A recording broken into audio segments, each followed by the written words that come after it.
Aliens और spaceships को Hollywood की फिल्मों में आपने ज़रूर देखा होगा, लेकिन अपने जहां से लाखों मील दूर मौजूद सितारों से क्या वाकई एलियंस आ सकते हैं? मैं इस वक्त मशहूर हार्वर्ड यूनिवर्सिटी के सामने खड़ा हूं, जिसके एक प्रोफेसर आवी लोब का कहना है कि ये मुमकिन है, और इसी बात को साबित करने की साइंस के जरिए वो कोशिश कर रहे हैं।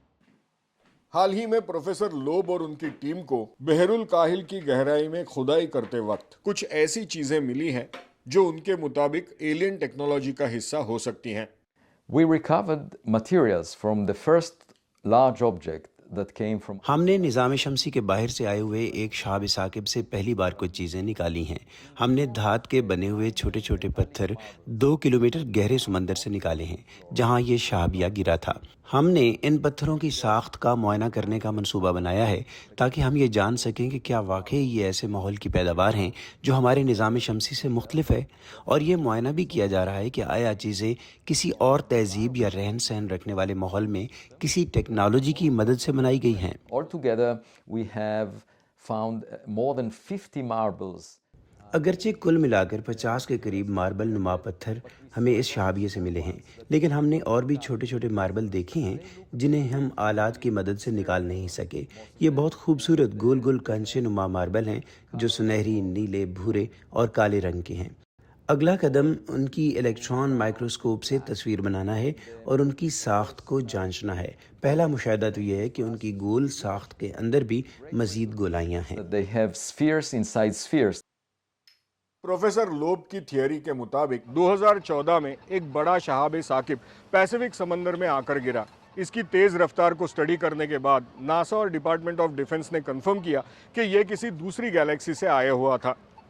यह शहाब साकिब पापुआ न्यू गिनी इलाके के करीब जाकर गिरा। प्रोफेसर लोब और उनकी टीम इसके मलबे को खोजने की कोशिश कर रहे हैं।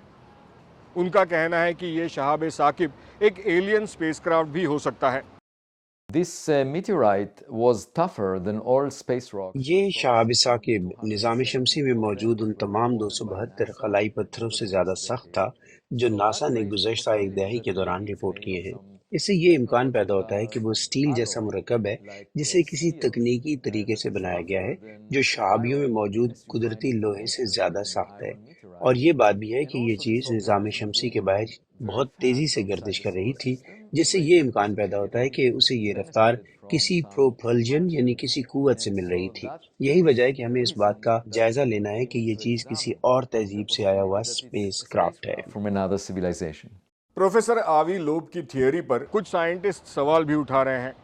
उनका कहना है कि बहरे काहिल से मिले टुकड़े एलियन टेक्नोलॉजी का हिस्सा होने के ठोस सबूत नहीं है।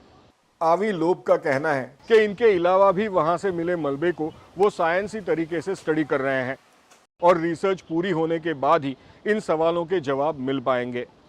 Even if this अगर ये शहाबिया कुदरती तौर पर भी बना हो, हमारे पास जो डाटा है उससे ये साबित होता है कि ये हमारे निज़ाम शमसी से मुख्तलिफ माहौल में वजूद में आया है, क्योंकि उसकी मादी साख्त बहुत सख्त और मुख्तलिफ नौइयत की है। इससे हमें निज़ाम शमसी के बाहर की दुनिया का सुराग मिलेगा। ये फ़ल्कियात के इल्म में एक नए बाब का आगाज़ करेगा। माजी में हम निज़ाम शमसी से परे अशिया को महज टेलीस्कोप से देखते थे, अब हम माइक्रोस्कोप की मदद से यही काम करेंगे। use microscopes instead of telescopes.